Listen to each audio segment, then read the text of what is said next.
ክብር ለእግዚአብሔር ይሁን። ኢየሱስ ክርስቶስ ጌታ ነው። እግዚአብሔር ታላቅ ነው። ዛሬ አንድ የሚያስደንቅ ትምህርት እንመለከታለን። ይሄ ምንድነው? የእግዚአብሔርን ድምጽ እንዴት መስማት ይቻላል የሚል ሐሳብ ያለው ሆኖ ግን እስከዛሬ ድረስ ያልነገርኳችሁ አዲስ እግዚአብሔር የሚናገርበትን አስደናቂ መንገዶችን እንመለከታለን። ይሄ መንገድ ከገባችሁ ግራ አትጋቡም የእግዚአብሔርን ድምጽ ለመስማት እና ለመስማት በፈለጋችሁበት ሰዓት ላይ እንድትሰሙ የሚሆንበትን አይነት ትምህርት ነው ዛሬ የምንማረው። ግን ዛሬም የምመክራችሁ ነገር ምንድነው? ይሄ ህይወትን የሚለውጥ መርህ ስለሆነ እስከ መጨረሻው ስሙት። ከቻላችሁ ደግሞ ደጋግማችሁ ስሙት። ጊዜ እንኳን ከሌላችሁ ለሁለት ከፍላችሁ ስሙት። እሱን ነው የምመክራችሁ። ክብር ለእግዚአብሔር ይሁን። ይሁላችሁ እግዚአብሔር ዳግም ስንወለድ ከሰጠን ስጦታዎች መካከል የዘላለም ህይወትን ጀምሮ ከሰጠን ስጦታዎች መካከል አንዱ የሰጠን ነገር ምንድነው መሰላችሁ? ድምጹን የመስማት መብት፣ ድምጹን የመስማት በረከት። ሰማይና ምድርን የፈጠረውን ልዩን የሆነው እግዚአብሔርን ድምጹን የመስማት መብት እግዚአብሔር ሰጥቶናል። ክብር ለእግዚአብሔር ይሁን። ኢየሱስ ክርስቶስ ጌታ ነው። እግዚአብሔር እጅግ ደስ ከሚያሰኙት ነገሮች መካከል አንዱ ምንድነው? ለኛ እንደ ልጅ ድምጹን ማሰማት እጅግ ደስ ያሰኛል። ድምጹን የሚያሰማበት እግዚአብሔር ምክንያት ሁለት ዋና ምክንያቶች አሉት። አንደኛው ምንድነው? እግዚአብሔር ጌታና አምላካችን ንጉሳችንና መሪያችን አድርገን በህይወታችን ላይ ስለሾም ነው። እንደ ጌታም እንደ አምላክም እንደ እረኛም ሊመራን ስለሚፈልግ ድምጹን በዚህ ምክንያት ያሰማል። ድምጹን ሊያሰማን ፍቃዱ። ለምን? እግዚአብሔርን እንዴ አልነገርከኝም እንዲህ አላልከኝም ብለን እንዳንለው በግልጽ እግዚአብሔር ሊመራን ይፈልጋል። እንደ አምላክ እንደ ጌታ። ክብር ለእግዚአብሔር ይሁን። ሁለተኛው ደግሞ እግዚአብሔር ድምጹን የግድ እንድንሰማ የሚያደርግበት ምክንያት አባታችን ስለሆነ እንደ ልጅ የአባታችንን ድምጽ እንድንለምደው ከሱ ጋር እንደ አባትና እንደ ልጅ ህብረት እንድናደርግ እግዚአብሔር ስለሚፈልግ ድምጹን ሊያሰማን ፍቃዱ ነው። በዚህ ሁለት ምክንያቶች እግዚአብሔር ሁሉ ጊዜም ድምጹን ሊያሰማን ፍቃደኛ ነው። እኛ መስማት በምንችልበት አይነት ሁኔታ ውስጥ ነው እንጂ እግዚአብሔር በየማይክሮ ሰከንዱ ለመናገር አይሰለችም። ለምን? ፍቅር የሆነ ጌታ ስለሆነ። መጽሐፍ ቅዱስ ሲናገርም ብሎ ይናገራል። ትንቢተ ኢሳይያስ ላይ ስለ ጽዮን ዝም አልልም፣ ስለ ኢየሩሳሌም ጸጥ አልልም፣ ጽድቋ እንደ ጸዳል እስኪወጣ ድረስ እናገራለሁ ብሎ ይናገራል። ፐርፌክሽኑ እስኪመጣ ድረስ እናገራለሁ፣ ዝም አልልም። እኔ እግዚአብሔር ተናጋሪ አምላክ ነኝ፣ እናንተን የምሰራው አንዱ በመናገር ስለሆነ ብሎ ነው ቃል የሚነግርም ማለት ነው። ክብር ለእግዚአብሔር ይሁን። ኢየሱስ ክርስቶስ ጌታ ነው። ድምጹን መስማት ታዲያ እንዲህ ከሆነ የምርጫ ጉዳይ አይደለም፣ የህይወት አስፈላጊ ዋና ጉዳይ ነው። በቃ እኔ ድምጹን አልሰማም ምናምን ብሎ በግምት አይነት መሄድን አይደለም እግዚአብሔር የሚፈልገው በህይወታችን። ድምጹን መስማት የምርጫ ጉዳይ ሳይሆን በቃ የግድ ከጌታ ጋር ሰው ሲኖር መስማት ግድ ነው ማለት። ክብር ለእግዚአብሔር ይሁን። አረ ግዴታ ሳይመጣ መስማት እንፈልጋለን፣ ግዴታው ጋር ሳይደርስ በየለቱ የምንፈልገው እሱን ነው ልትሉኝ ትችላላችሁ። ድምጹን መስማት አንዱ የእግዚአብሔር ልጅ መሆናችን ምናረጋግጥበት። መጽሐፍ ቅዱስ ሲናገር ሮሜ ምዕራፍ 8 ቁጥር 14 እና 15 ላይ ምንድነው የሚለው? በእግዚአብሔር መንፈስ የሚመሩ እነሱ የእግዚአብሔር ልጆች ናቸው ብሎ ይናገራል። ያ መንፈስ በመንፈሳችን የእግዚአብሔር ልጆች እንደሆነን ይመሰክርልናል ብሎ ይናገራል። የእግዚአብሔር ልጅነት አንዱ ማረጋገጫችን የእግዚአብሔርን ድምጽ ሰምተን ስንመራ ነው። ስለዚህ እነዚህ ቃላቶች ተደማምረው ድምጹን መስማት የግድ እንዳለብን ነው የሚነግሩ ማለት ነው። ክብር ለእግዚአብሔር ይሁን። ይሁላችሁ እግዚአብሔር እናገራለሁ ሁሉ ጊዜ ለመናገር ዝግጁ ነኝ ብሎ እንዳለ ሁሉ ጊዜም እግዚአብሔር በመንገዱ ታማኝና የማይወቀስ አምላክ። ነገር ግን እኛ ድምጹን እንዴት እንደሚናገር ካለማወቅ የተነሳ እንዴት እንደሚሰማም ካለማወቅ የተነሳ ድምጹ እንዴት እንደሚናገር እኛም እንዴት ሆነን እንደምንሰማው መንገዱን ካለማወቅ የተነሳ ከድምጹ ጋር እንተጣጣለን እንጂ እግዚአብሔር ሁሉ ጊዜም በመንገዱ ነው ያለው። አንዳንድ ጊዜ እንዲያውም ተናግሮን መንገዱን ባለማወቃችን ምክንያት ከእግዚአብሔር ድምጽ ጋር ተጣጣን ይሆናል። ክብር ለእግዚአብሔር። ኢየሱስ ክርስቶስ ጌታ። እግዚአብሔር የሚናገርበትን ሁለት አስደናቂ ድምፁን የሚናገርበት መንገድ ከመናገር በፊት እንዴት እንደሚናገር በመጀመሪያ እንዴት እንደሚናገርና እንዴት እኛ እንደምንሰማ ልንገራችሁ። ይኸው እግዚአብሔር መንፈስ ነው። የሚናገረውም ቃል መንፈስ፣ የሚናገረውም ለውስጠኛው ሰው በልባችን ለተሰወረው ለመንፈሳችን ነው የሚናገረው። የሚናገርበትም ቦታ ከመንፈስ ዓለም ሆኖ ነው የሚናገረው። በእግዚአብሔር ቃል ላስደግፈው። መጽሐፍ ቅዱስ ሲናገር ምን ብሎ ነው የሚናገረው? ስለ እግዚአብሔር ማንነት ሲናገር ዮሐንስ ወንጌል ምዕራፍ 4 ቁጥር 30 ላይ እግዚአብሔር መንፈስ ነው ብሎ ይናገራል። ስጋና አጥንት የለውም፣ መንፈስ ነው ብሎ ይናገራል። የሚናገረው ንግግር መንፈስና መንፈሳዊ እንደሆነ የማይጨበጥ ግን በመንፈስ ዓለም የሚሰማ እንደሆነ ሲናገር ደግሞ ዮሐንስ ወንጌል ምዕራፍ 6 ቁጥር 63 ላይ ሲናገር ምን ብሎ ይናገራል? ሕይወትን የሚሰጥ መንፈስ ነው፣ ስጋ ግን ለምንም አይጠቅምም። እኔ የምነግራችሁ ቃል መንፈስም ነው ሕይወትም ነው ብሎ ይናገራል። ንግግር የምናገረው መንፈስ ነው የምናገረው። ንግግሩ ራሱ የማይጨበጥ መንፈሳዊ መንፈስ ነው። እንደገናም የሚናገረን እግዚአብሔር ደግሞ ከመንፈስ ዓለም ሆኖ ከዙፋኑ ሆኖ ነው እግዚአብሔር የሚናገር። በመንፈስ ዓለም ሆኖ የሚነግረን ኢየሱስ ክርስቶስ ጌታ ነው። ልድገመው እግዚአብሔር እንዴት እንደሚናገር። እግዚአብሔር መንፈስ ነው። የሚናገረን መልእክት መንፈስ ነው። የሚናገረውም ደግሞ ለመንፈሳችን ነው። የሚናገርበት ቦታ ደግሞ ከመንፈስ ዓለም ሆኖ የሚናገረው ለመንፈሳችን ነው ስንል ምንድነው መሰላችሁ? ሁሌም ይህን አትርሱ። ሰው ሶስትዮሽ ነው። ሰው ትራዩኒት ነው ማለት ሶስት በአንድ የሆነ ማንነት ነው ያለው ሰው መንፈስ፣ ነፍስ፣ ስጋ ነው።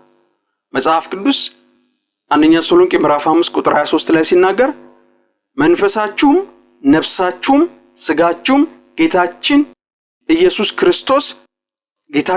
ክርስቶስ ሲመጣ ያለ ነቀፋ ፈጽመው የተጠበቁ ይሆኑ ብሎ ይናገራል። እና ሰውን በሶስት ከፍለዋል፣ መንፈስ፣ ነፍስ፣ ስጋ ብሎ ማለት ነው።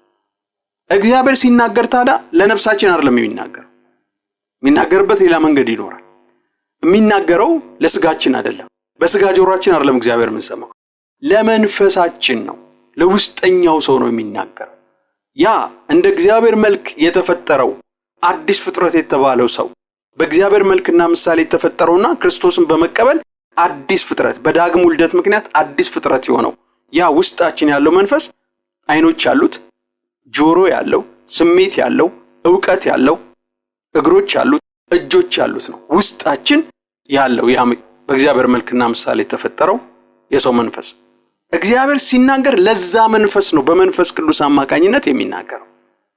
ለዛ ለውስጠኛው ሰው ነው የሚናገረው፣ ለነፍስም አይደለም ለስጋም አይደለም የሚናገረው። ብዙ ሰዎች የእግዚአብሔርን ድምጽ በስጋ ጆሮ ለመስማት ስለሚሞክሩ ነው ከእግዚአብሔር ድምጽ ጋር የሚተጣጡት። ብዙ ሰዎች የእግዚአብሔርን ራእይ በስጋ አይናቸው ለማየት ስለሚፈልጉ ነው ከእግዚአብሔር ራእይና ህልም ጋራ ከእግዚአብሔር ድምጽ ጋራ የሚተጣጡት። እንደሱ አይደለም። እግዚአብሔር መንፈስ ነው፣ የሚናገረው መንፈስ ነው፣ የሚናገረው ለመንፈሳችን ነው፣ የሚኖረው ደግሞ በመንፈስ ዓለም። ይኸውላችሁ ሁለት ዓለሞች አሉ የእግዚአብሔር ዓለሞች። አንደኛው ይህ በስጋ የምንኖርበት አካላዊ ዓለም፣ ስጋዊ ዓለም፣ የሚጨበጠው የሚዳሰሰው ዓለም። ይሄኛው ዓለም አካላዊ ዓለም የእግዚአብሔር አንዱ ዓለም ነው። ሁለተኛው ዓለም ደግሞ የመንፈስ ዓለም ነው። ስጋና አጥንት የሌለበት መንፈሳዊ አካላቶች ያሉበት ዓለም ነው። ሌላው ዓለም የማይታይ በስጋ አይናችን የማናየው በስጋ ጆሮአችን የማንሰማው መንፈሳዊ ዓለም የሚባል ሌላ ዓለም፣ እግዚአብሔር ዙፋን ያለበት፣ መላእክቶች ያሉበት፣ ቅዱሳን ያሉበት፣ እንዲሁም ደግሞ የእርኩሳን መናፍስቶችና የሰይጣን መናፍስት ያለበት ያኛው ሌላ ዓለም ነው። እግዚአብሔር በአሰራሩ ከፍሎታል። ከዛ ሆኖ ነው እግዚአብሔር የሚናገረው። ታዲያ የመንፈሱን ዓለም ድምጽ ለመስማት ለመንፈሱ ዓለም የሚመች ማንነት ያስፈልገናል። ስለሚያስፈልግ ሰውን እግዚአብሔር ሲፈጥረው ከነዚህ ከሶስት አካላቶች አድርጎ ነው የፈጠረው። በመንፈሳችን የመንፈሱን ዓለም እንድንገናኝ፣ በነፍሳችን የዕውቀቱን ዓለም እንድንገናኝ፣ በስጋችን ደግሞ ይህንን ስጋዊን ዓለም እንድንገናኝ አድርጎ ነው ሰውን የፈጠረው። መላእክት እንዲህ አልፈጠራቸውም እግዚአብሔር። መላእክት መንፈስ ናቸው። የመንፈሱን ዓለም ብቻ ነው 100% ምን የሚያደርጉት የሚሰሙትም ኢንጆይ የሚያደርጉትም በዛኛው ዓለም።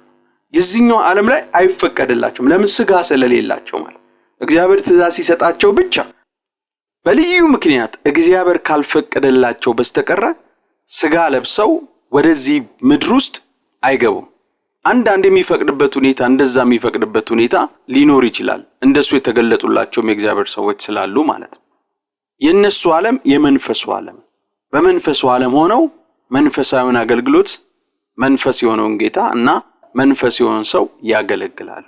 እንደዛ ነው የሚመስለኝ። ይሄ የኔ መረዳት ነው። እግዚአብሔር ግን ጥበበኛ አምላክ ነው። ሰውን ሲፈጥረው ከሶስት አካል አድርጎ ነው የፈጠረው። ስለዚህ እግዚአብሔር በመንፈስ ድምፁን ሲናገር ውስጥ ላለው መንፈስ ለሆነው አካላችን ነው እግዚአብሔር የሚናገር። እሱ እግዚአብሔርን 100% መስማት፣ ማየት፣ መረዳት እግዚአብሔርን ገና አይቶ ብቻ እግዚአብሔር ምን እንዳሰበ ሐሳቡን እንኳን መረዳት እንዲችል አድርጎ ነው እግዚአብሔር የፈጠረው። ይሄ መንፈሳችን ግን በሚያሳዝን ሁኔታ መንፈሳችን ስጋና ነፍስ መካከል ነው ያለው። ስጋና ነፍስ ተጭነውት ስላለ የመንፈሱን ዓለም በቀላሉ መስማት ስለማይችል ስለሚሸፍኑት መስማት ስለማይችል እግዚአብሔር መንፈሳችን ተገልጦ እሱ መስማት የሚችልበትን ሁለት አይነት የመናገሪያ እግዚአብሔር መንገድ ፈጥሯል። አንደኛው ምንድነው መሰላችሁ? እግዚአብሔር ሲናገር ሁሉ ጊዜም ሲናገር በሁለት መንገድ ነው የሚናገረው። አንደኛው ምንድነው መሰላችሁ? እግዚአብሔር ወደኛ እኛ ወዳለንበት ዓለም መጥቶ የሚናገርበት መንገድ ሲሆን፣ ሁለተኛው ደግሞ እኛ እግዚአብሔር ወዳለበት ሄደን የሚናገረውን የምንሰማበት ሁኔታ ነው ያለው። በሁለቱ መንገድ ነው እግዚአብሔር የሚናገር። ሁሉ ጊዜም ሲናገር ከዚህ ውጭ እግዚአብሔር አይናገር። ወይስ ራሱ ካለበት ከዙፋኑ መጥቶ እኛ ያለንበት ቦታ ላይ መጥቶ ይነግረናል፣ ወይ ደግሞ እኛ እሱ ያለበት ቦታ ላይ ሄደን እግዚአብሔርን እንሰማዋለን። ሁሌም እግዚአብሔር ሲናገር እንዲህ ብሎ ነው የሚናገር። ምን ማለት መሰላችሁ? በሌላ ምሳሌ ለምሳሌ የምትወዱት አባታችሁ የሥጋ አባታችሁ ከሚኖርበት ቦታ ወደምትኖርበት ቦታ ላይ መጥቶ መልእክት ሲነግራችሁ ያሰበውን ያቀደውን ነገር ሲነግራችሁ እና እናንተ ደግሞ አባታችሁ ወዳለበት ቦታ ላይ ሄዳችሁ ከሱ መስማትም መጠየቅ የምትፈልጉትን ነገር ጠይቃችሁ ስትቀበሉት እንደማለት። አባታችን በራሱ ጊዜ ተነሳስቶ ለልጄ ይህንን ነገር መንገር አለብኝ እንዲህ ማለት አለብኝ ብሎ ምርጡን ነገር አስቦ መጥቶ የሚናገርበት ሁኔታ አለ። እኛ ደግሞ ከእግዚአብሔር ከአባታችን የምንጠይቀው ጥያቄ ኖረን ወደሱ ሄደን የምንሰማበት ሁኔታ አለ ማለት እና ግን ሁለቱን የምንሰማበት መንገድ የተለያየ ነው። ይኸውላችሁ እግዚአብሔር ወደኛ መጥቶ ሲናገረን ምንም ዝግጅት ባላደረግንበት ጊዜ በራሱ ጊዜ እግዚአብሔር የሚደረገውን ነገር ሁሉ አድርጎ መጥቶ መልእክቱን ይነግረናል። በደንብ እንዲያብራራል ከመጽሐፍ ቅዱስ ሁለት ሰዎችን እናንሳ እግዚአብሔር የተናገራቸው። ነብዩ ዳንኤልንና በነብይነት ቅባት የሚሰራበትን ካህኑ ሕዝቅኤልን እናንሳው። እግዚአብሔር ለዳንኤልም ተናግሯል፣ ለነብዩ ዳንኤልም እንደገናም የነብይነት ጸጋ ለሚሰራበትም ለካህኑ ለሕዝቅኤል ደግሞ እግዚአብሔር ተናግሯል። ለሁለቱም የተናገረበት መንገድ የተለየ ነው። በመጀመሪያ ለሕዝቅኤል የተናገረበትን መንገድ እንመለከታለን። በኋላ ላይ ደግሞ ለዳንኤል የተናገረበትን እናያለን። ለካህኑ ለሕዝቅኤል ሲናገር እግዚአብሔር እንዴት አድርጎ ነው የተናገረው? ሕዝቅኤል ምንም አይነት መንፈሳዊ ዝግጅት ባላረገበት ወደ እግዚአብሔር ባልቀረበበት ሁኔታ ሳለ እግዚአብሔር ወደ እርሱ መጥቶ ተናግሮታል እና ይሄን ሲናገረው በመጀመሪያ እግዚአብሔር መጥቶ ሲናገረው ሕዝቅኤል በኮቦር ወንዝ አጠገብ ከምርኮኞች መካከል ተቀምጦ ነበር።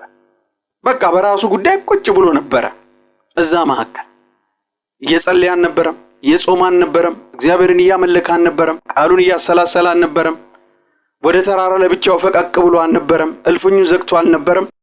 በኮቦር ወንዝ አጠገብ ከምርኮኞች መካከል ተቀምጦ ሳለ እግዚአብሔር ቀጥታ ወደ እርሱ መጣና ምን አደረገው መሰላችሁ? በላዩ ላይ እጁ እንድትመጣ አደረገ። ከዛ እጁም ስትመጣበት መንፈሳዊን ዓለም አየ ይለናል የእግዚአብሔር ቃል ሲናገር። ላንብበው ክፍሉ እንደዚህ ይላል። ሕዝቅኤል ምዕራፍ 1 ላይ ከ1 እስከ 3 ጀምሮ እንደዚህ ይላል። በ30ኛው ዓመት በ4ኛው ወር ከወሩም በ5ኛው ቀን በኮቦር ወንዝ በምርኮኞች መካከል ሳለሁ ሰማያት ተከፈቱ፣ የእግዚአብሔርን ራእይ አየሁ። ንጉሥ ዮአኪም በተማረከ በ5ኛው ዓመት ከወሩም በ5ኛው ቀን የእግዚአብሔር ቃል በከላውዲያን ሀገር በኮቦር ወንዝ ወደ ቡዝ ልጅ ወደ ካህኑ ወደ ሕዝቅኤል መጣ። የእግዚአብሔርም እጅ በዚያ በእኔ ላይ ሆነች ብሎ ይናገራል።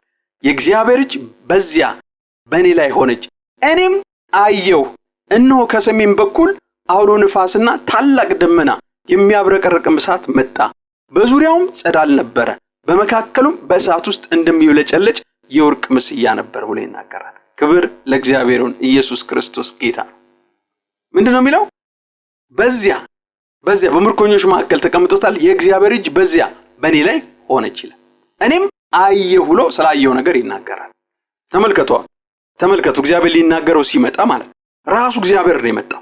ቀጥታ እግዚአብሔር የራሱን ሐሳብ ፍቃድና አጀንዳ ለሕዝቅኤል ሊነግረው፣ ትእዛዙን ሊነግረው፣ ምን ማድረግ እንዳለበት ሊነግረው ሲፈልግ ቀጥታ እግዚአብሔር መጣ እና በዚህ ሰዓት ላይ ምንም አይነት መንፈሳዊ ዝግጅት አላደረገም። ሕዝቅኤል እየጸለየ አይደለም፣ እየጾመ አይደለም፣ ቃሉን እያነበበ እያሰላሰለ አይደለም፣ እያመለከ አይደለም እግዚአብሔርን። በቃ ሰዎች መካከል ቁጭ ብሎ ነው የመጣው ማለት ነው። ከዛ ግን እጁ ላይ ስትመጣ ምንድነው የፈጠረው መሰላችሁ? እጁ የመንፈሱን ዓለም በመንፈሱ እንዲያይ አስቻለ። ማየት እንዲችል አደረገው። አይኑን ከፈተው፣ ጆሮውን ከፈተው። ያቺ እጅ በላዩ ላይ ስትመጣ ማለት ነው። በጌታ በኢየሱስ ክርስቶስ እግዚአብሔር እንደዚህ ድንገተኛ ጉብኝት አድርጎ ከሰዎች መካከል ተቀምጣችሁ ስራችሁን እየሰራችሁ ያላችሁ ለህይወታችሁ አስፈላጊ የሆነ ነገር በኢየሱስም ይናገራችሁ። ክብር ለእግዚአብሔር ይሁን። ኢየሱስ ክርስቶስ ጌታ ነው።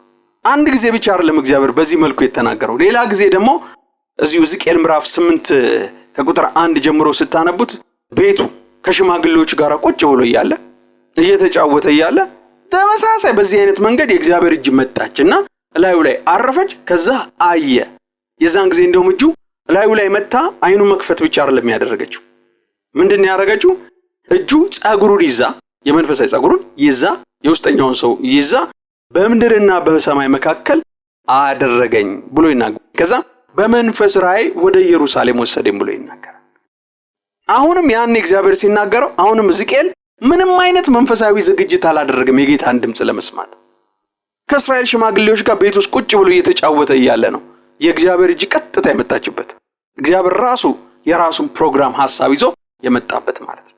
እግዚአብሔር በእንደዚህ አይነት መልኩ ነው የሚናገረው። ሲናገር አንዱ በህይወታችሁ ይህን ነገር ለምዳችሁ ሊሆን ይችላል። ብዙ እግዚአብሔር ባሪያዎችን እግዚአብሔር በእንደዚህ አይነት ሁኔታ ተናግሯቸዋል።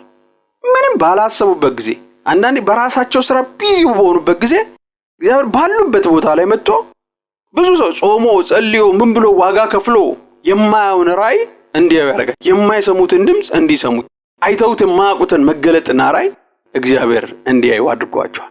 ሙሴንም ልናነሳ እንችላለን ከብሉይ ኪዳን፣ ሐዋርያው ጳውሎስንም ልናነሳ እንችላለን ከአዲስ ኪዳን። ሙሴ የበግ እረኛ ሆኖ በጎቹን እየጠበቀ እያለ ከእግዚአብሔር ሐሳብ 40 ዓመት ርቆ እያለ በቃ እግዚአብሔር ትቶኛል ረስቶኛል ብሎ በቃ የራሱን ትንሽዬ ኑሮ ሚስት አግብቶ ልጅ ወልዶ በግ እየጠበቀ በሚኖርበት ሰዓት ላይ ልቡ ለመንፈሳዊ ነገር ፈጽሞ ዝግጁ ባልሆነበት ጊዜ፣ እግዚአብሔርን በረሳው ጊዜ እና እግዚአብሔር ቢመጣ እንኳን በሌላ ሰው እጅ ላከኝ እላለሁ በሚልበት የልብ ዝንባሌ ላይ በነበረበት ጊዜ እግዚአብሔር መጥቶ በኮሬብ ተራራ ላይ በቁጥቋጦ በሚነድድ እሳት መካከል ተገለጠለት። አይኑን ከፍቶ መንፈሳዊውን አይኑን ከፍቶ አሳየው። ያ የህይወቱን ዴስቲኒ ለዘላለም ቀይሮት ቀረ። እግዚአብሔር እንዲህ አይነት የሚናገርበት መንገድ አለ። ምንም እናንተ ጥሩ መንፈሳዊ ሁኔታ ላይ አይደለም ብላችሁ ባልበት ዝግጅት ባላረጋችሁበት ቦታ መጥቶ ይናገራል። በህይወታችን ብዙ ጊዜ እንደዚህ አይነት ነገር አጋጥሞናል አይደል? እግዚአብሔር ተናገረ መጥቶ ግን የተናገረኝ ጊዜ እኔ ፈጽሞ በጥሩ መንፈሳዊ ዝግጅት ውስጥ ባልነበርኩበት ጊዜ ነው። ባላሰብኩበት ጊዜ እግዚአብሔር መጥቶ የተናገረኝ ደግሞ እስከዛሬ ሰምቼውም አይቼውም ከማውቀው በሚበልጥ መገለጥ ነው። እግዚአብሔር በህልም በራእይ በድምጽ እግዚአብሔር የተናገረኝ ያላችሁበት ጊዜ ብዙ ነው አይደል የሚሆነው? ለምን? እግዚአብሔር አንዱ እንደዛ የሚናገርበት ነገር ስለሆነ ማለት። አንዳንዶች እንዲህ አይነቱን ነገር ዋጋ በመክፈል መስማት የሚባለውን ነገር በጣም ስለሚያምኑ እንዲህ አይነቱን ድምጽ ለማመን ሊከብዳቸዋል። ግን ምንም ሊከብደን አይገባም። እግዚአብሔር አንዱ የሚናገርበት መንገድ እሱ ነው። አንዳንዴ እንደውም ከእግዚአብሔር ጋር ተቆራርፈን ሌላ አይነት ስሜት ውስጥ ሆነን ወይም ትክክለኛ ባልሆነ መንገድ ላይ ሆነን አንዳንድ ጊዜ እንደዚሁ መጥቶ የሚናገርበት ሁኔታ አለ።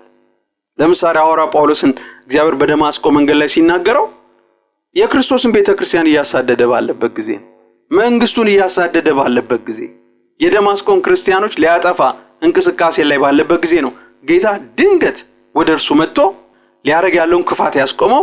ግን ደግሞ በዋናነት እግዚአብሔር በሐዋርያው ጳውሎስ ሕይወት ውስጥ ወደፊት የሚሰራውን የሕይወቱን ራእይ ሊነግረው ነው እግዚአብሔር የመጣ እና ጳውሎስ እዛ ጋር እየጾመ ነበር አይደለም፣ እየጸለየ ነበር አይደለም፣ መንፈሳዊ ዝግጅት እያደረገ ነበር ድምጹን ለመስማት፣ ጥሞና ጊዜ ይዞ ነበር አይደለም።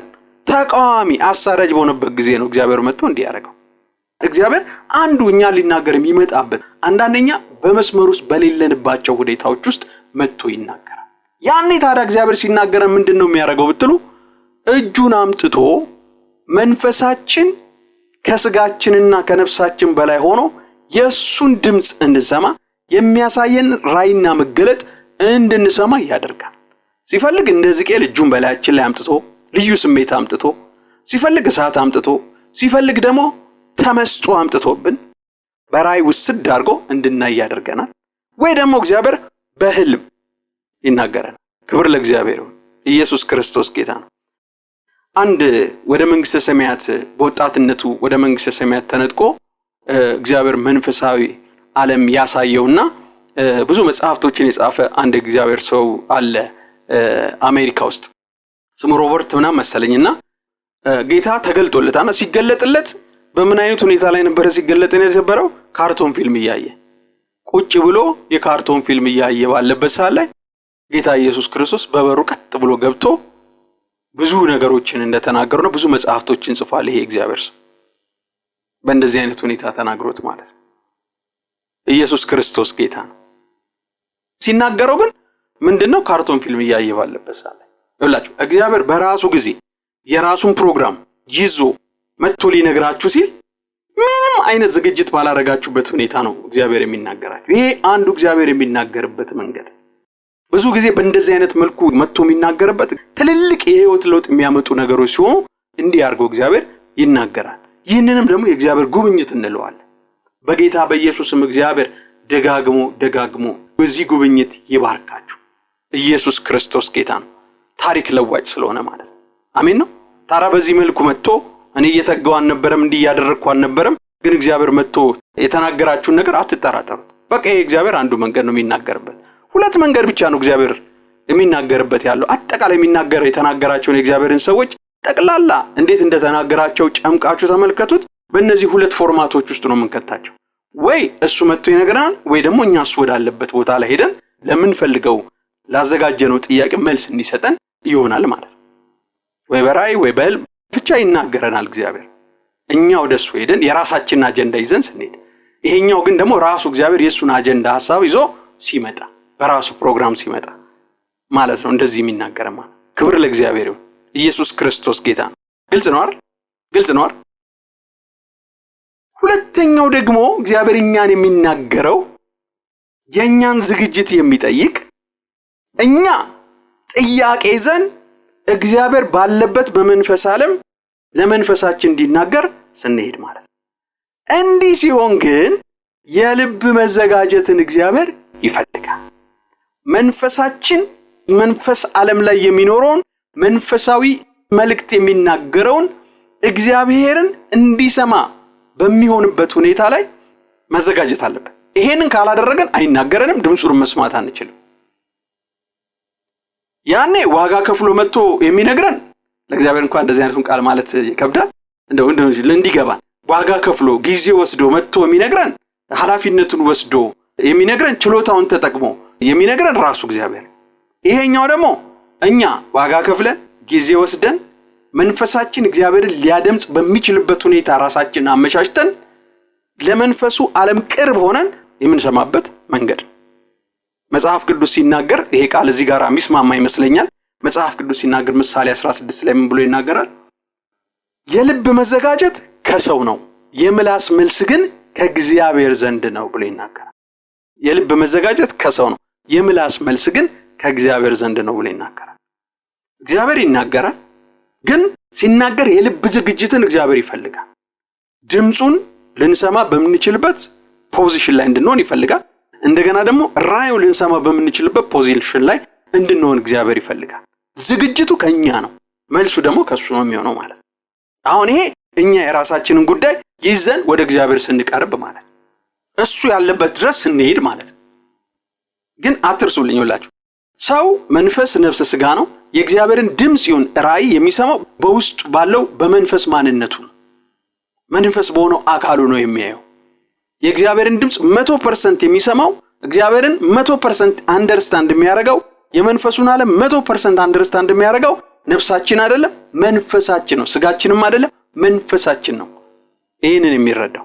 ስለዚህ መንፈሳችን መንፈስ ዓለም ላይ በዙፋኑ የተቀመጠው ወደ እግዚአብሔር ለመቅረብ እግዚአብሔር ጋር ሄዶ ለመስማት ልቡን አዘጋጅቶ መንፈሱ ሊሰማ በሚችልበት ሁኔታ ሆኖ መቅረብ አለበት። እንግዲህ ምሕረትን እንድንቀበል በሚያስፈልገን ጊዜ የሚረዳንን ጸጋ እንድናገኝ በእምነት ወደ ጸጋው ዙፋን እንቅረብ ብሎ ነው የሚናገር። ወደ ጸጋው ዙፋን መቅረብ የኛ አሁን ኃላፊነቱ የኛ። ምክንያቱም እኛ ነን ፍላጎት ያለን ከእግዚአብሔር የሆነ ነገር ለመቀበል፣ እኛ ነን ከጌታ ለመስማት ወደ እግዚአብሔር መቅረብ ያለን። ቅረቡ ሲባል አሁን ይሄ ነው አንዱ ነገር ማለት እና ግን እንዴት ነው የሚቀርበው ምናምን የሚባለው ዝርዝሩን ነግራችኋል። ቅድም በመግቢያ ላይ ሁለት ሐሳቦች አንስቼ ነበር። ምን ብዬ ነው? እግዚአብሔር ለሁለት ነቢያቶች ተናገረ። አንዱ ለሕዝቅኤል፣ አንደኛው ደግሞ ለማን ተናገረና ያለው? ለነብዩ ዳንኤል። ሕዝቅኤል በራሱ ጊዜ ተቀምጦ እያለ ነው እግዚአብሔር መጥቶ የተናገረው። ዳንኤል ግን ጥያቄ ይዞ ሐሳብ ይዞ ወደ እግዚአብሔር ፊት ቀረበ እና ሲቀርብ ግን መንፈሱን ዓለም መስማት በሚችልበት ሁኔታ ራሱን አዘጋጅቶ ነው ወደ እግዚአብሔር ዙፋን የቀረበው። እና እንዴት አድርጎ እንደቀረበ መጽሐፍ ቅዱስ ይነግረናል። ምንድነው የዳንኤል ቃሉን እናነባዋለን። የዳንኤል ጥያቄ ወቅቱ ጥያቄ ምንድን ነበረ?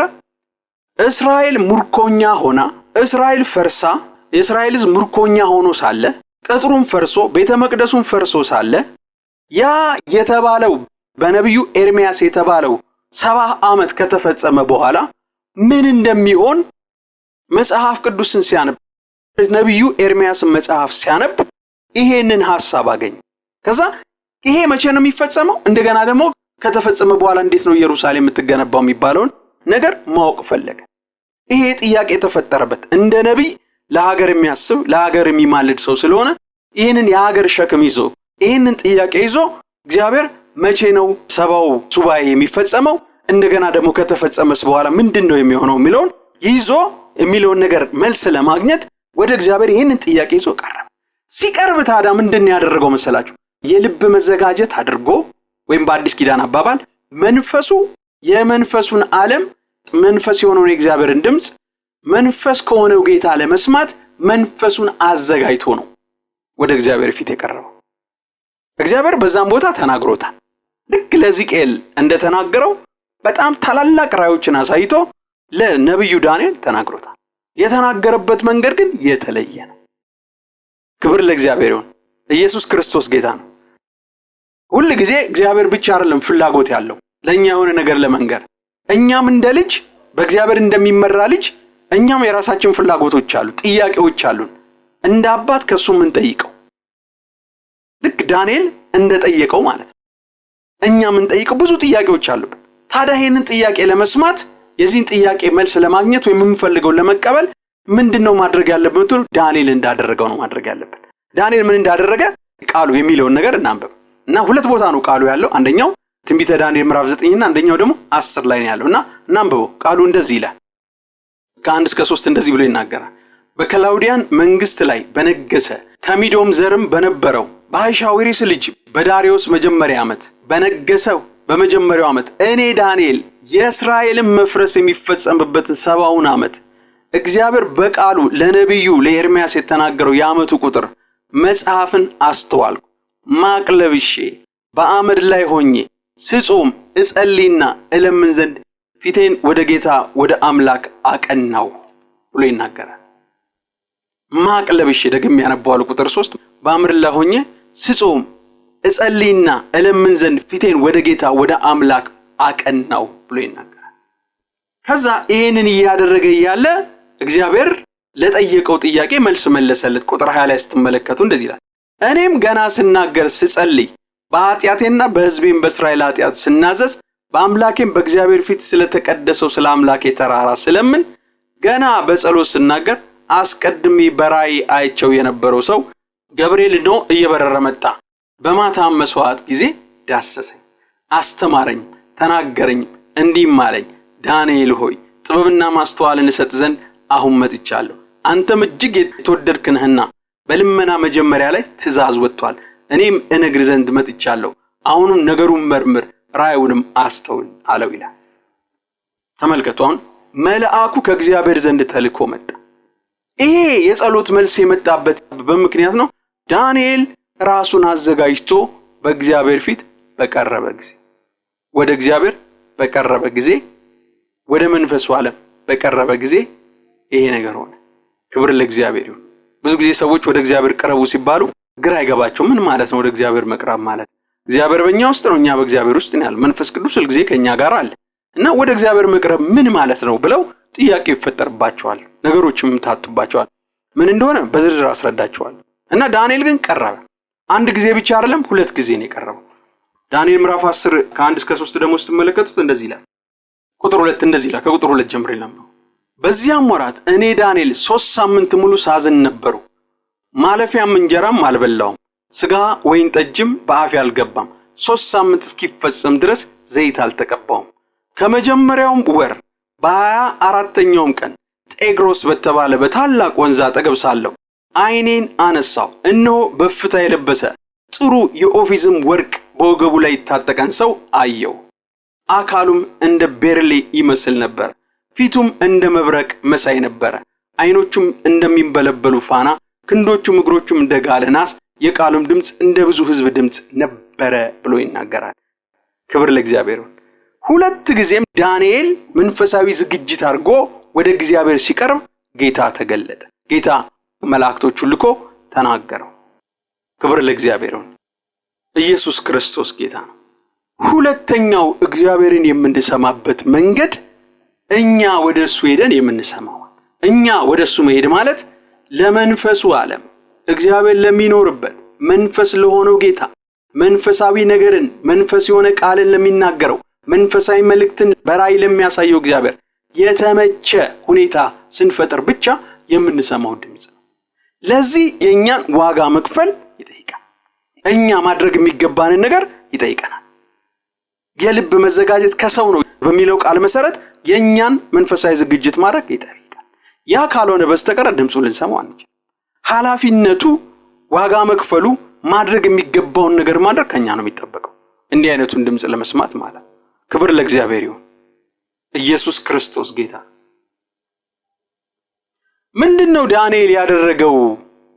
ለመንፈሱ ዓለም ራሱን ያዘጋጀው፣ ልቡን ያዘጋጀው፣ የእግዚአብሔርን ድምጽ እንዲሰማ ያደረገው ነገር ምንድነው ብትሉ የተለያዩ ነገሮችን አድርጓል።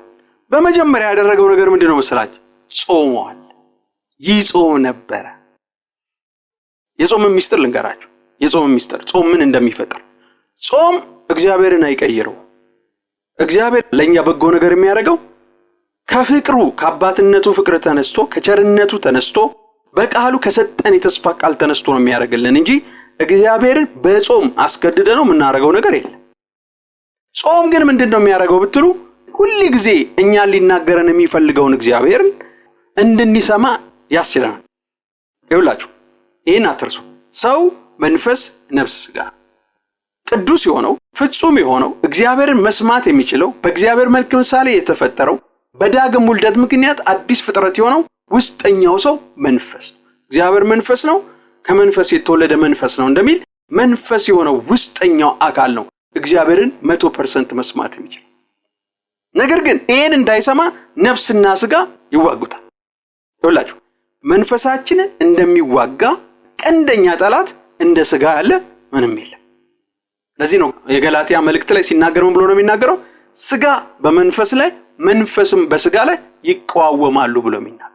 ቀንደኛ የመንፈሳችን ጠላት የእግዚአብሔርን ድምጽ እንዳንሰማ፣ በመንፈስ እንዳንመላለስ፣ በመንፈስ ፍሬያችንና በመንፈስ ማንነታችን ባለው በጎነትና ቅዱስነት እንዳንመላለስ፣ ጽድቅ ሕይወት እንዳንመላለስ የሚገዳደር ጠላት፣ ቀንደኛ የቅርብ ጠላት፣ አብሮን የተጣበቀ ጠላት ምንድነው?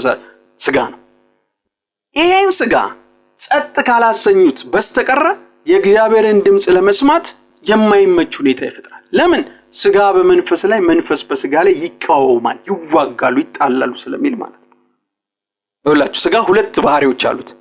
አንደኛው ባህሪ ቅዱስ ባህሪው ነው። ቅዱስ እግዚአብሔር የሰጠው በጎ ባህሪ ነው። ሁለተኛው ደግሞ ባህሪ ምን አይነት ባህሪ ያለው መሰላችሁ? የስጋ ስራ የሚባሉ የኃጢአት ፕሮግራም ተጭኖበታል።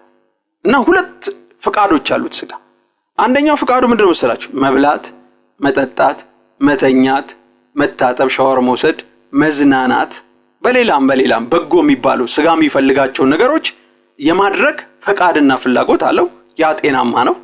መንፈስ ማይቃወም ይሄን ነገር ማለት ነው። ግን ደግሞ ሌላ የመንፈስ ተቃዋሚ የሆነ ካራክተር አለው። እሱም ገላትያ ምዕራፍ 5 ላይ ተገለጠው። የስጋም ስራ የተገለጠ ነው። ዝሙት፣ ርኩሰት፣ ጣዖትን ማምለክ፣ መዳራት፣ ዘፋኝነት፣ ስካር እያለ የዘረዘራቸው ናቸው። በኖርማሉ ጊዜ እነዚህ ነገሮች አክቲቬትድ ሆነው ጉልበታም ሆነው እስካልሞቱ ድረስ ማለት ነው። የሚሞቱበት መንገድ አለ፣ ሌላ ጊዜ አስተምራቸው። እስካልሞቱ ድረስ ይታገሉታል ስጋን። በዚህ ምክንያት መንፈሳችን ከውስጥ ወጥቶ ከላይ ሆኖ የእግዚአብሔርን ድምጽም እግዚአብሔር የሚናገረው መልእክት መስማት አይችልም። ጾም ታዲያ ምንድነው የሚፈጥረው ብትሉ ስጋን ጸጥ ያደርገዋል፣ አቅሙን ያሳጠዋል። እነዛ የሚረብሹ የስጋ ስራ የሚባሉት ነገሮች ጸጥ ይላሉ። አስተውላችሁ ከሆነ ብዙ ጊዜ ስንጾም የሚሰሙ ብዙ ምንሰማቸው ብዙ ድምጾች አሉ አይደል? የስጋ የነፍስ የምናም ድምጾች ጠቅላላ ምን ማለት ይጀምራሉ? ጸጥ ማለት ይጀምራሉ። ጸጥ ነው የሚለው። ከዛ ከአንድ ፍሪኩዌንሲ ብቻ ነው የምንሰማው። መንፈሳችን ጸጥ ይላል፣ ውስጣችን ፍጹም ይረጋጋል ስንጾም፣ እንደ እግዚአብሔር ፍቃድ ሆነ ጾም ስንጾም ማለት ነው። እና ይረጋጋል። ከዛ አንድ ቻናል ብቻ ነው ሞር አክቲቭ የሚሆነው። እሱ ምንድነው ሰላችሁ? መንፈሳችን። ዳንኤል እዚህ ጋራ ምንድነው የልብ መዘጋጀት ማለት ይሄ ነው። ወደ እግዚአብሔር መቅረብ ማለት ይሄ ነው። መንፈስን ለእግዚአብሔር የእግዚአብሔርን ድምጽ እንዲሰማ ማዘጋጀት ማለት ይሄ ነው። ምንድነው ዳንኤል ያደረገው? ይሄንን ታላቅ መለኮታዊ ራእይና መገለጥ ለመቀበል ብትሉ ጾመ። ቀላል ምግብ እየበላ ጾመ። እንደገናም ደግሞ ሌላ ጊዜም ደግሞ በሌላ አይነት ጾም እንደ ጾምም ደግሞ ይናገራል። ሁለቴም ሲገለጡለት ምንድን ነበረ? ማቅ ለብሶ አመድ ነስንሶ እየጾመ እየጸለየ እያለ ማለፊያ ምግብ ሳይበላ የወይን ጠጅ ሳይጠጣ ስጋ ሳይበላ ቀለል ያለ ምግብ እየበላ ሊሆን ይችላል፣ እንዲሁም ሊሆን ይችላል። ብቻ ሁለት ጊዜ እንደዚህ ያደረገ። ሁለቴም ሲገለጡለት ዳንኤል ከእግዚአብሔር ዓለም ከዙፋኑ በመላእክቶች አማካኝነት መልእክት እንዲመጣለት ያደረገው ነገርና እሱም መስማት የሚችልበት ሁኔታ ውስጥ የሆነበት በዚህ ምክንያት ምንድነው ያደረገው? ይጾም ነበር። ጾም ምንድነው የሚሰራው? ስጋችንን ጸጥ ያደርገዋል። ክብር ለእግዚአብሔር። ኢየሱስ ክርስቶስ ጌታ። ስለዚህ የልብ መዘጋጀት ማለት ይሄ ነው። እኛ አንዱ የምናደርገው ነገር ዳንኤል ያደረገው ነው የምናደርገው። ክብር ለእግዚአብሔር። ኢየሱስ ክርስቶስ ጌታ ነው። ሁለተኛው ደግሞ ነፍሳችንን ጸጥ ማድረግ። ይኸውላችሁ የተሰጠን የቤት ስራ፣ ጌታ የሰጠን የቤት ስራ ወደፊት አስተምራችኋል። የሰጠን የቤት ስራ መንፈሳችን፣ ነፍሳችን፣ ስጋችን ያለ ነቀፋ እንዲሆን። ነፍስ በእግዚአብሔር ቃል እስከምትድን ድረስ በውስጧ ያለ የክፋት ርኩሰት የተባለው ነገር እስኪወገድ ድረስ አንዷ የመንፈሳችን ደግሞ ከስጋ ጋር ተባብራ የምትዋጋው ነፍሳችን ናት። የነፍስ ፍቃድ የሚባል ነፍስ ከእውቀት ጋር የተገናኘች ናት። የዚህን ዓለም እውቀት በልታ ሰምታ ጠጥታ የማትጠግብ ሁሌ ለእውቀት ጉጉ የሆነች አሳስ ገሰሰ የሆነ እውቀትን ብትከት የማይሞላ ፍላጎት ያላት ከውቅያኖስም የሚሰፋ ትልቅ ፍላጎት ያላት ነፍሳችን ናት። እና ሁለተኛ የምናደርገው ነገር ምንድነው መሰላችሁ? ነፍስን ቢዚ ከሚያደርጉ ጉዳዮች በዚህ ዘመን በተለይ ምናያቸው ምንሰማቸው ብዙ ነገሮች ናቸው አይደል? ያለው በሶሻል ሚዲያው፣ በቴሌቪዥን፣ በብዙ ነገር፣ በስልኩ በምኑ የማንሰማው ጉድ የለም አይደል? ነፍስን እነዛን ነገር ዝም ብለን ከመገምናት በተለይ በጾም ጊዜ እንደዚህ አይነቱን ነገር ወደኛ ውስጥ አሳስገሰሱ እንዲገባ ካደረገን በጸሎት ጊዜ የሚገርመው አእምሮአችሁ ውስጥ እየመጣ የሚረብሻችሁ ነገር የሚሆነው እሱ እንቅፋት ይሆናል። ዲስትራክት ያደርጋችኋል። መንፈሳችሁ በነፃነት 100% ትኩረት እንዳያደርግ ያደርግና መንፈስን ዲስተርብ ያደርጋል፣ ይረብሻል። ፎከሱን ወደ ሌላ አቅጣጫ ያደርጋል። አስቀድሞ የተሞላውን ዕውቀት እንዲያስብ በማድረግ ማለት ነው። ጾም አንዱ ነፍስን ጸጥ ያደርጋታል፣ አንዱ ጸጥ ያደርጋታል። የበለጠ ግን ጸጥ የሚያደርጋት ደግሞ ምንድነው መሰላችሁ? እነዚህ በጾምና እግዚአብሔርን በምትፈልጉበት ድምጹን ልሰሙ ባለበት ሁኔታ የልብ ዝግጅት ያደረጋችሁ ባለበት ሁኔታ መንፈሳችሁ ከላይ ሆኖ እግዚአብሔርን ድምጽ በሚሰማበት ፖዚሽን ላይ እንዲሆን በምታደርጉበት ሁኔታ ነፍስን የዚህን ዓለም ዕውቀት ከልክሏት ውስጧ የሆነ ነገር ተቀርቅሮ በጸሎታችሁ ጊዜ ሐሳቦች እየተነሱ አይረብሻችሁ። ደስ የሚለው ደግሞ ነፍስ ሌላ ጥሩም ባህሪ ያላት የሰጣችሁትን ነው የምትበላው። ጥሩ ቅዱስ የሆነው የእግዚአብሔርን ቃል ዕውቀት ከሰጣችኋት በሱ ደግሞ ራሷን ቡስት ታረጋለች። ሁለተኛ የምናደርገው ነገር ምንድነው መሰላችሁ? ነፍሳችንን ሌላ አይነት የሚረብሻትን ዕውቀት በእነዚያ ጊዜያቶች እንዳትሰማ እንዳታይ መከልከል ማጾም። በተቃራኒው ደግሞ የሚበጃትን መንፈስን የሚያግዘውን ከመንፈስ አቋም ጋር አንድ ሆና እንድትቆም የሚያረጋትን የእግዚአብሔርን ቃል ዕውቀት እንድታነብ ማድረግ። ዳንኤል መጾም ብቻ አይደለም፣ የማንን መጽሐፍ ያነብ ነበር? የኤርሚያስን፣ ከሱ በፊት የነበረው የነብዩ ኤርሚያስን መጽሐፍ ያነብ ነበር። የነብዩ ኤርሚያስ መጽሐፍ ብዙ ምዕራፎች ናቸው አይደል ያሉት። ሰቆቃው ኤርሚያስ፣ እንደገና ደግሞ ዋናው ኤርሚያስ። እነሱን እያነበበ ነበር። ነፍሱን እሱን እየመገባት ነበር የነበረው። ምሳሌ መጽሐፍ ላይ የልብ መዘጋጀት ከሰው ነው፣ የምላስ መልስ ግን ከእግዚአብሔር ዘንድ ነው የሚለው አንዱ ልባችንን ለእግዚአብሔርን ድምጽ ለመስማት ከእግዚአብሔር የሆነውን ነገር ለማየትና ለመንፈሱ ዓለም ቅርብ ለመሆን እግዚአብሔር ወዳለበት ቦታ ለመሄድ መንፈሳችን የምናዘጋጅበት መንገድ ምንድነው? ነፍስን የዚህን ዓለም ዕውቀት መከልከል፣ ቴሌቪዥን መከልከል፣ ሶሻል ሚዲያው መከልከል፣ ጃንክ ኖሌጆችም ሐሜቶችም ምናም ስልክ እየተደወሉ የሚነገሩ ነገሮች መከልከል፣ ቢቻል መዝጋት። በእነዚያ ጊዜያቶች ውስጥ አንድ ወዳጅ ሲነግረኝ ከከተማ ወጣሁና አለ ጾምና ጸሎት ያስኳል እና እኔ በልማዴ ምንድነው ማድረገው? ስልኬን ይዘጋዋለሁ አለ እና ግን በመሃል ዝም ብዬ ከፈትኩት። ስከፍተው ማአት ሚስኮል ከቤተሰብ የተደወለ ነበረ። ስመለከት አስቸኳይ መልእክቶች ነገሮች ነበሩት። ሳነሳው በቃ ከቤተሰብ አንዱ ከቼክ ጋር በተያዘ ሁኔታ ወደ ፖሊስ ጣቢያ ሄዷል የሚል መልእክትን ያለ። ምንም ፖሊስ ጣቢያ ቢሄድ በዛን ሰዓት ምንም ማድረግለት ነገር የለም። በቃ ህግ ያዘው ጉዳይ ስለሆነ ማለት ነው።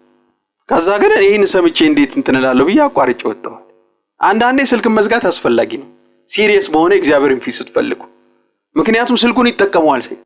ደውለውላችሁ ማያውቁ ሰዎች ይደውሉላችሁ። ልጋብዛችሁ ብለው ማያውቁ ሰዎች ቁርጥ ካልጋበዝኩ ብለው ይደውሉላችሁ። ፈልጋችሁ ያላገኛችኋቸው ሰዎች የዛን ጊዜ ሲሆን ይደውሉላችሁ። እና በአጠቃላይ ነፍስን የሚረብሹ የዚህ ዓለም ነገርና ዕውቀቶች እንዳያገኟት ምን ማድረግ ነው?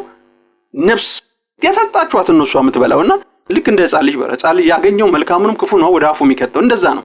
እና የሰጣችኋትን ነገር ስለምትቀበል ያንን የምታገኝበት ደጆች መዘጋጋት። ዳንኤል እሱን ያደረገው ምንድነው ያደረገው? ነፍስን ሌላ ዕውቀት እንዳታገኝ አድርጎ የእግዚአብሔርን ቃል በማንበብ ቢዚ እንድትሆን ያደረጋት። ያም የመንፈሱን ዓለም ለማየት መንፈሱ አክቲቭ እንዲሆን አድርጎታል። ክብር ለእግዚአብሔር። ኢየሱስ ክርስቶስ ጌታ አሜን ነው። ሶስተኛው ነገር ደግሞ የምናደርገው ምንድነው መሰላችሁ? ዲያብሎስን መቃወም። ክብር ለእግዚአብሔር። ይሄም የልብ ዝግጅት ከሰው ነው፣ የምላስ መልስ ግን ከእግዚአብሔር ዘንድ ነው የሚለው አንዱ ልብን የማዘጋጃ መንፈስን የማዘጋጃ መንገድ ነው። ለምንድነው ዲያብሎስን መቃወም ያለብን? በጸሎታችን ጊዜ ብትሉ ወደ እግዚአብሔር ዓለም ውስጥ ሄደን እግዚአብሔር ወደሚኖርበት ዓለም ውስጥ ሄደን ከጌታ ድምጽ ለመስማት በመናስብበት ጊዜ ለምንድነው ይሄን ማድረግ የሚያስፈልገው መሰላችሁ? ይሄንን የሚያስፈልግበት ምክንያት አንዱ እግዚአብሔርን እንዳንሰማ መሃል እየገባ ፍላጻ በመወርወር ዲስትራክት የሚያደርግ እሱ ስለሆነ ፎከሳችን ወደ ሌላ አቅጣጫ ላይ እንድናረግ የተቀነባበረ ቆሻሻ ሐሳብ ሊሆን ይችላል። ጥሩ የሚመስልም ግን ያለ ጊዜው የሆነ ሐሳብ ሊሆን ይችላል። አቀናብሮ ሐሳባችን ላይ ከቶ ከቦታችን እንድንሄድ የሚያደርግ በጣም የተደራጀ ሐሳብ፣ አሳማኝ ሐሳብ በመወርወር አቋርጠን እንድንወጣ የሚያደርግ ተነሳና ብላ፣ ተነሽና ቢ፣ አቋርጭ፣ እረፊ ምናምን የሚሉ ነገሮችን በጣም በሚያሳምን ሁኔታ ይወረውራል። ከዛም ያለፈ ቆሻሻ ሐሳቦችንም ሊወለውር ይችላል። ይሄ ቃል የሚገባችሁ ማለት ነው እዚህ ትምህርት ላይ ነው። እንደዚህ ይላል አይደል? ያዕቆብ ምዕራፍ 4 ቁጥር 7 እንግዲህ ለእግዚአብሔር ተገዙ፣ ዲያብሎስንም ተቃወሙት፣ ከናንተም ይሸሻል። ወደ እግዚአብሔር ቅረቡ፣ እርሱም ወደ እናንተ ይቀርባል ይላል። ተመልከቱ፣ ወደ እግዚአብሔር ቅረቡ፣ እግዚአብሔርም ወደ እናንተ ይቀርባል። ያ ከመሆኑ በፊት ግን ሁለት ነገር አድርጉ ይላል። አንደኛው ምንድነው? ዲያብሎስን ተቃወሙት፣ ከናንተም ይሸሻል ይላል። ኢየሱስ ክርስቶስ ጌታ ነው። ከማንም ማለት ከናንተ ከዙሪያችሁ ይሸሻል ብሎ ነው የሚናገር። ይሄ መቃወም የሚባል ነገር በህይወታቸው አድርገው ማቁ ብዙ ቅዱሳኖች አሉ። መቃወም ግድ ነው። ካልተቃወምኮ ምንድነው የሚሆነው? ፍቃድ ስለሰጠው ዝም ብሎ ጃንክ ሐሳቦች ወደ ሐሳብ ይወረውራል። ሌላ የጥበብ መንገድ እሱ የምትከላከልበት የእግዚአብሔርን ቃል ካላወቅ መቃወም ግድ ነው። ኢየሱስ ከተቃወመኛ ምን እንቃወማለን? ኢየሱስ ተቃውሟል አይደል? ሊፈትነው በመጣ ጊዜ 40 ቀንና 40 ሌሊት ከጾመ በኋላ ሊፈትነው ሲመጣ አንዱ ያለው ነገር ምንድነው? የዓለም ነገስታት ክብር በቅጽበት አሳየውና ይሄ ሁሉ ለኔ ተሰጥቶኛልና ወድቀህ ብትሰግድልኝ ምን አረጋለሁ አለ፣ ሰጣለሁ አለ። ከዛ ጌታ ምንድነው ያደረገው? ሂድ አንተ ሰይጣን ነው የሚለው። ማቴዎስ ምዕራፍ 4 ከቁጥር 1 ጀምሮ ታገኙታላችሁ። ሉቃስ ወንጌል ምዕራፍ 4 ከቁጥር 1 ጀምሮ ታገኙታላችሁ። እና ምንድነው የሚለው? ሂድ አንተ ሰይጣን ለእግዚአብሔር ለአምላክ ስገድ እርሱም ብቻ አምልክ ተብሎ ተጽፏል አለ። ምን አይነት ቃል ተጠቅሟል? እንዲህ ተብሎ ተጽፏል ከማለቱ በፊት ሂድ አንተ ሰይጣን ብሏል። አዞታል፣ ካጠገቡ እንዲሄድ ሂድ በቃ ብሎ አዞታል። እሱ በስልጣኑ ሂድ ብሎታል። እኛ ደግሞ ምንድነው በጌታ በኢየሱስ ክርስቶስም ሂድ እንለዋል። ከየት ነው የሄደው ሰይጣን ብትሉ ከክርስቶስ አጠገብ ነው የሄደው። ይነዘንዘው ነበረ የተለያዩ ፈተናዎች እየተናገረ። ዝም ካለው ሊያበዛው ሆነ ማለት ነው። ከዛ ሶስተኛው ላይ ሲደርስ ምንድነው? አይ አሁንስ በቃ ብሎ ሂድ አንተ ሰይጣን ብሎ ተቃወመ። ኢየሱስ ክርስቶስ ከተቃወመ እኛማ እንዴት መቃወም ይገባል? መቃወም የተሰጠን ነው እና ያዕቆብ የሚነግረን እሱ ነው። ዲያብሎስን ተቃወሙት ከእናንተም ይሸሻል። ከዛስ ኢየሱስ ከተቃወመ በኋላ ሰይጣን ምን አደረገ ነው ብሎ ቢናገረው ለጊዜው ጥሎት ምን አደረገ? ሄደ ብሎ ነው የሚናገረው። ለምን? ሂድ ተብሎ ስለታዘዘ ማለት ነው። አለበለዚያ ዝም ቢለው ምንድነው ቀኑ ሙሉ የተለያየ ፈተና በማምጣት ሊያሰለቸው ማለት ነው። በጾም ውስጥ አንዱ ወደ እግዚአብሔር እንዳንቀርብ የሚያደርገው ነገር ምንድነው? የሰይጣን ውጊያ ነው። ይሄን እንዴት አድርገን ነው የምናስወግደው? በጌታ በኢየሱስ ክርስቶስም ሂድ እያልን በመቃወም። ክብር ለእግዚአብሔር ይሁን። ኢየሱስ ክርስቶስ ጌታ ነው። ብዙ ጊዜ ለእግዚአብሔር የሚገዛ ሰው ከላይ ለእግዚአብሔር ተገዙ ስለሚል የሚገዛና በስጋው የሞተ ነፍሱን የቀየረ ሰው ከሆነ የሰይጣን ትልቁ አጋዥ ስጋ ነው። ስጋ ጸጥ ካለ ብዙ ጊዜ የሰይጣን ፍላጻዎች ዋጋ የላቸው። ግን አንዳንዴ መልጠው ይመጣሉ ዲስትራክት ሊያደርጉ። ደግሞ የሱ ክፉ ነው። ምንድነው መሰላችሁ? በአሳማኝ ሁኔታ ከጸሎት ቦታችሁ ተነስታችሁ እንድትሄዱ ነው የሚያደርጋችሁ። ጽሞና ከያዛችሁበት ቦታ አቋርጣችሁ እንድትሄዱ ነው የሚያደርጋችሁ። አንድ ወዳጄ ሲነግረኝ ጾምና ጸሎት ያስኳለ ከዛ በኋላ መሃል ላይ ምን በጾምና በጸሎት ምን የሚመጣ መሰል? ተነሳና ይልቅና ውጣና ተንቀሳቀስ ስራ ምናምን እንደዚህ ምናምን አድርግ ብሎ አለው። ከዛ እውነት እኮ ነው ምናምን ብሎ ሐሳቡን ተቀበለውን አቋርጦ ወጣና ሄደ። ለምን እንዳቋረጠ እንደዚህ ብሎ ነገረኝ ማለት ነው። በቃ እንደዚህ አይነት ሐሳብ ሲመጣብኝ በቃ ተነስቼ ወጣው አቋርጫለሁ። ረጅም ጊዜ ሊጾም ፈልጎ እኮ ነው እግዚአብሔርን ፊት ጥሞና ይዞ የጌታን ፊት ለሚፈልገው ጉዳይ መልስ ለማግኘት ፈልጎ ማለት ነው። እና መቃወም ግድ ነው፣ ምክንያቱም ዲስትራክት ያደርገናል። ለምንድን ነው እዚህ ክፍል ላይ ያዕቆብ ምዕራፍ 4 ቁጥር 7 ላይ ዲያብሎስን ተቃወሙት ከእናንተም ይሸሻል፣ ወደ እግዚአብሔር ቅረቡ እግዚአብሔርም ወደ እናንተ ይቀርባል ያለበት ምክንያቱ ምንድነው? ወደ እግዚአብሔር ስንቀርብ እግዚአብሔር ወደኛ ሲቀርብ መልእክቱ ወደኛ ሲቀርብ መልእክቱን ልንቀበል ባለንበትና በእግዚአብሔር መልእክት መሃል ገብቶ ነገሩን አቋርጣ ነው እንድንሄድ ስለሚያደርግ መቃወም አስፈላጊነቱ ማለት መቅረብ ማለት አሁን ገባችሁ? ወደ እግዚአብሔር መቅረብ ማለት አንዳንዴ ግራ ያጋባል አይደል? እንዲህ ስንመለከተው እግዚአብሔር በእኛ ውስጥ ነው፣ እኛ በእግዚአብሔር ውስጥ ነን። ታዲያ ምንድነው ወደ እግዚአብሔር መቅረብ ማለት ብለን አንዳንዴ እንጠይቃለን አይደል? እና ይሄ ቃል ደግሞ ወደ እግዚአብሔር ቀርቡ ይላል። የእግዚአብሔር በእኔ ውስጥ አይደለም ወይ? መጽሐፍ ቅዱስ እናንተ የእግዚአብሔር ቤተ መቅደስ ይል የለም ወይ? መንፈስ ቅዱስ በእናንተ ውስጥ ለዘላለም ይኖራል ይል የለም ወይ? ከመንፈስ ቅዱስ አይደለም ወይ ድምጹን የምንሰማው? እሱ በእኛ ውስጥ በዚህ ልክ ቀርቦ ሳለ መጽሐፍ ቅዱስ ጌታ ቅርብ ነው ብሎ ሳለ ምንድነው ወደ እግዚአብሔር መቅረብ እግዚአብሔርም ወደኛ የሚቀርበው የሚለው ነገር የሚገባችሁ በዚህ ትምህርት ውስጥ መቅረብ ማለት ምን ማለት ነው? እግዚአብሔርን ልትሰሙ በምትችሉበት ፍጹም ልታደምጡት በምትችሉበት የሚያሳያችሁን ራእይና ህልም መገለጥ ልትሰሙ ልታዩ በምትችሉበት መንፈሳዊ ፖዚሽን ላይ ቦታ ላይ ቆሞ መጠበቅ። በቅርብ ያለውን እግዚአብሔር እንኳን ለመስማት ምንድነው የሚሆነው? እንዲህ አይነት ዝግጅት ካላደረግን በስተቀር አይሆን። ስለዚህ ወደ እግዚአብሔር መቅረብ ማለት ባጭሩ ምን ማለት ነው? እንደዚህ ትምህርት መሰረት አሁን እንደምናየው ምን ማለት ነው? በእግዚአብሔር ፊት መንፈሳችን እግዚአብሔር ሊሰማ በሚችልበት ሁኔታ ማድረግ ማለት ነው። ክብር ለእግዚአብሔር። ስለዚህ ሶስተኛው የምናደርገው ነገር ምንድነው መሰላችሁ? ዲያብሎስን መቃወም፣ ዲስትራክት የሚያደርገው መቃወም። ያኔ ምን ይሆናል? እግዚአብሔር ወደኛ ቀርቦ ይናገረናል። ከዚህ በፊት አንድ ትምህርት ላይ ምሳሌ አንስቼዋለሁ። አንድ እግዚአብሔር ሰው ጌታ ኢየሱስ ክርስቶስ ከአንድ መልአክ ጋር ከጠባቂው ከመልእክተኛቸው መልአክ ጋር አብሮ ተገለጠ። ከዛ ጌታ ኢየሱስ ክርስቶስ ቀርቦ እኚህን የእግዚአብሔር ሰው ያናግራቸዋል እና በግልጽ ነው ያናግራቸው እያለ እዛ ከፊት ለፊት አንድ ጥቁር ግዙፍ አሜሪካዊ የሚመስል በጡንቻ የተሞላ ሰውነት ያለው መልአክ ከሱ ጋር የመጣው ከሩቅ ሆኖ ኢየሱስን እየሰማው ዞር ብዬ ኢየሱስን ሳይው ሊናገረኝ አፉን ይከፍታል እና አፉን ሲያንቀሳቅስ አየዋለሁ። ከዛ አሁንም ኢየሱስን ሰማውና ዞር ስል እንደዛው አፉን ያንቀሳቅሳል። የሆነ ነገር ሊነግረኝ ፈልጎ ነው። ከዛ ጌታ ምን አለኝ? ይሄ ከአባት ዘንድ መልእክት አምጥቶልሃል እና ስማው እሱ የሚለውን፣ ይሄ አንተን ከልጅነት ጀምሮ የሚጠብቅ መልአክ ነው ብሎ ተናገረ። እንዴ ጌታ ሆይ አንተ ከኔ አጠገብ አይደለም አንተ አትናገረኝም ወይ? ለምን እሱ ይናገረኛል ሆናል። ከዛ መጽሐፍ ቅዱስ ላይ ያለ በመላእክት እንዴት አዲስ ኪዳን ላይ ልጆቹን ይመራ እንደነበረ የተለያዩ እግዚአብሔርን ቃል እየተጠቀሰ አስረዳቸው። ትምህርት ሊያስተምራቸው ስለመጣ አክቹአሊ ያንን የሚያረብራራ ነገር አስረዳቸው።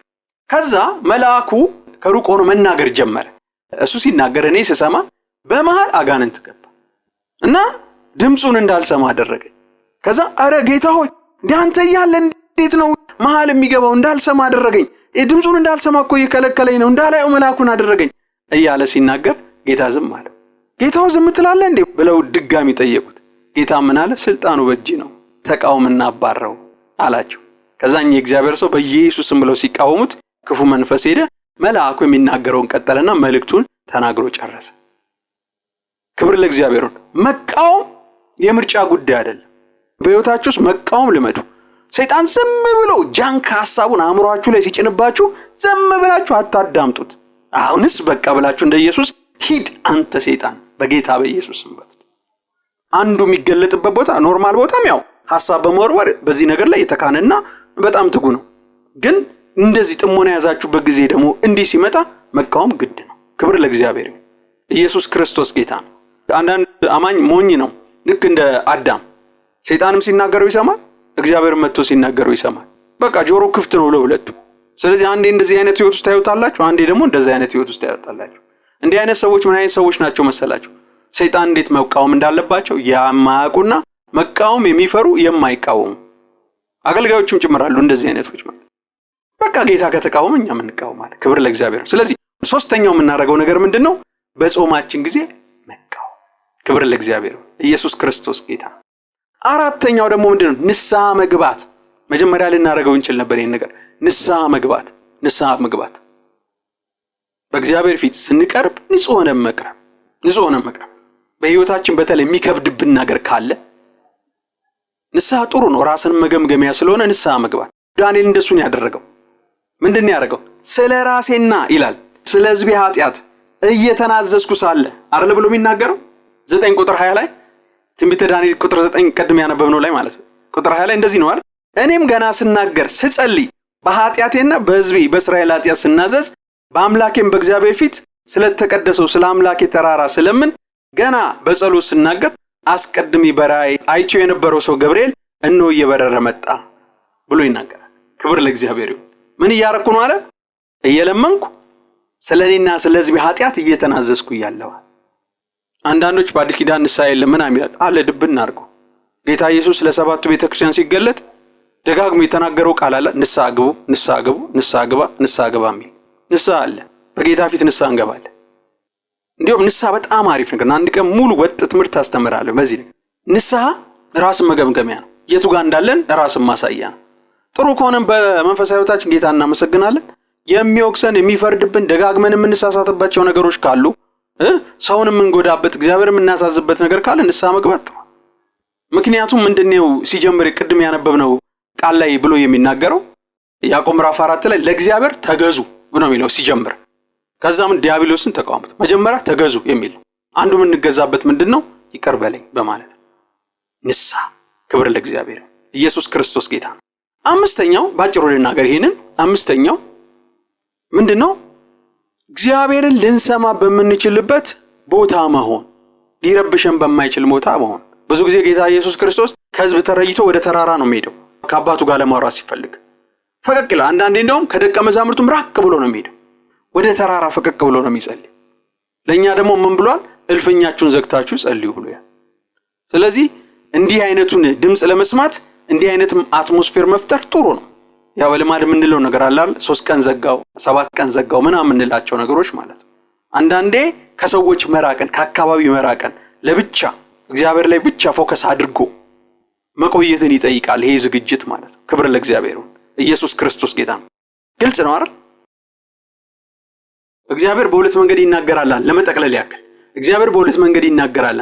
አንድ እሱ ወደኛ መጥቶ የሚነግረን፣ ሁለተኛ ደግሞ እኛ ወደሱ ሄደን ሲናገረን የምንሰማው ብለን የተመለከትነው አይደል? የመጀመሪያው ኃላፊነቱን ወስዶ በምንም ሁኔታ ውስጥ ሆነን ምንም አይነት መንፈሳዊ ዝግጅት ባልሆንበት ጊዜ መጥቶ የራሱን ሰማይ እግዚአብሔር አትሞስፌር ስፒሪቹዋል አትሞስፌር ፈጥሮ አይኖቻችን ከፍቶ ጆሮቻችን ከፍቶ እንሰማ የሚያደርገን። ሁለተኛው ደግሞ እኛ ከሱ ለመስማት ስንሄድ እኛ ነን መንፈሳዊ አትሞስፌር የምንሰራው። እግዚአብሔርን ልንሰማ የምንችልበትን አትሞስፌር የምንፈጥረው እኛ ነን። ወይም እንደ ምሳሌ ቃል መሰረት የልብ ዝግጅት የምናደርገው ወይም እንደ አዲስ ኪዳኑ ቃል መሰረት ምንድነው መንፈሳችን ከስጋ ከነፍስና ከሰይጣን ውጊያ ነፃ አድርገነው ከላይ ሆኖ እግዚአብሔርን የሚሰማበትን ሁኔታ በመፍጠር እግዚአብሔርን የምንሰማበት ነገር ነው ሁለተኛው ማለት ነው። ይሄን ለማድረግ ዝግጅት ከኛ ይጠበቃል። ዝግጅቱ ምን እንደሆነ አሁን ያሳየዋችሁ ነገሮች ናቸው። አንደኛው ምንድነው? መጾም። ያው መጾም ውስጥ መጸለይም አለ እና በጾም ውስጥ ነፍስንና ስጋን እናደክማለን፣ መጾም ነው። ሁለተኛው ነገር ደግሞ ምንድነው? ነፍስን የዚህን ዓለም ዕውቀት መከልከል፣ ቢዚ የሚያረጋትን የሚረብሻትን አላስፈላጊ ዕውቀት እንዳታገኝ መከልከል፣ ነፍስን መጥፎ ዕውቀት ከልክሎ በጎን ዕውቀት መስጠት። ሶስተኛው በነዛ ጥሞና ጊዜ ማለት ሶስተኛው ደግሞ ዲያብሎስን ተቃውሞት ከናንተ ይሸሻል የሚለውን መዋጋት፣ መቃወም፣ ሐሳብ እየወረወረ ከመንፈስ ዓለም እንድንወጣ የሚያረግ ጥሞና ጊዜያችንን አቋርጠን እንድንሄድ የሚያረግ የሰይጣንን ውጊያ መቃወም፣ እምቢ ማለት። አራተኛው ደግሞ ምንድነው እናረጋው? ንስሐ መግባት፣ ለእግዚአብሔር ተገዙ ስለሚል። አምስተኛው የምናረጋው የተለየ የጥሞና ቦታ ፈልጎ በእግዚአብሔር ፊት መሆን፣ የተለየ ቦታ ላይ ዘግተን መቆየት የሚል ነው። ክብር ለእግዚአብሔር። ግልጽ ነው አይደል? ይኸውላችሁ መጽሐፍ ቅዱስ ላይ ከዘፍጥረት እስከ ራእይ እግዚአብሔር የተናገረበት መንገድ ተመልከቱ፣ ጠቅላላ ተመልከቱ። ለባሪያዎቹ ለልጆቹ የተናገረውን ራእይ ያሳየበትን ጉብኝት ያደረገበትን ጠቅላላ ተመልከቱ። በሁለት የተከፈለ ነው እግዚአብሔር የሚናገርበት መንገድ። አንድ ራሱ መጥቶ ሲናገረና ሁለት ደግሞ እኛ እሱ ጋር ሄደን መንፈስ ዓለም ወደሱ ሄደን ወደሱ ቀርበን ከሱ የምንሰማበት መንገድ ነው ያለ። ሁለት መንገድ ብቻ ነው ያለ። ያኛ ዋጋ ያስከፍለንም ራሱ እግዚአብሔር መጥቶ ነው የሚናገረን። ባላሰብነው ምንም አይነት መንፈሳዊ ዝግጅት ባላደረግንበት ጊዜ መጥቶ የሚነግረን ነው። የኛ ዋጋ መክፈል ይጠይቃል፣ ጊዜ መስጠትን ይፈልጋል፣ መተው የሚገባን ነገር እንድንተው ያስፈልጋል። በዚህ መልኩ የጌታን ድምጽ እንሰማለን። ክብር ለእግዚአብሔር። ኢየሱስ ክርስቶስ ጌታ። ግልጽ ነው አይደል? አይ ሆፕ ከዚህ ትምህርት በኋላ ለብዙዎች ድምጽ መስማት የሚባለው ነገር ግልጽ እንደሚሆንላችሁ አምናለሁ። ክብር ለእግዚአብሔር። ኢየሱስ ክርስቶስ ጌታ ነው። መንፈሳዊ ጉልበት ላጣችሁ የጌታን ፊት በጾም በጸሎት ለመፈለግ ጉልበት አቅም አጣው ለምትሉ ሰዎች እጸልይላችኋለሁ። ስልኬን ተዋለው መጨረሻ ላይ ዋትስአፕ ላይ ሐሙስ ቀን በዚህ ቀን አርብ ነው የምጸልየው። ሐሙስ ቀን ደውላችሁ ወይም በመልእክት በድምጽም ወይም በጽሁፍ ነገ በዚህ ሰዓት ጸልይልኝ ብትሉ በዛ ሰዓት ላይ እንደሚመቸኝ ነግሬያችሁ ሰዓቱን አመቻችተን እንጸልያለን። ክብር ለእግዚአብሔር ይሁን። የረዳን እግዚአብሔር ስሙ ይባረክ። ይሄን ዕውቀት የሰጠን እግዚአብሔር ስሙ ከፍ ከፍ ይበል በጌታ በኢየሱስ ክርስቶስ።